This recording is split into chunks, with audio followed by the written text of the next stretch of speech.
Buti, buti. Oh, nari ko.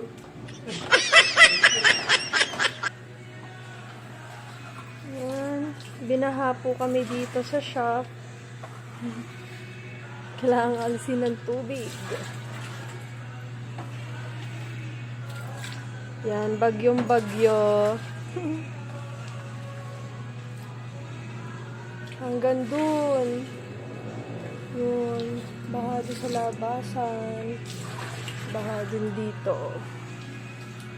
Kailangan muna mabawasan yung tubig para mailabas namin yung ibang estante. Kailangan kasi namin gumawa ng order para sa graduation. Binasama pa ako. Yun, guys. Order na po kayo habang abot pa. Ito, mag-o-OT kami kahit bagyo. Char.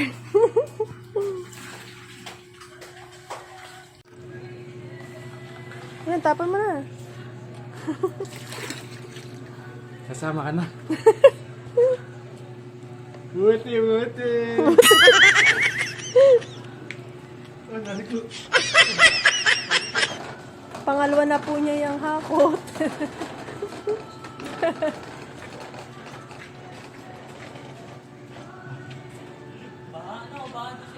Opo. Binabawasan ko na po para ano. Exercise.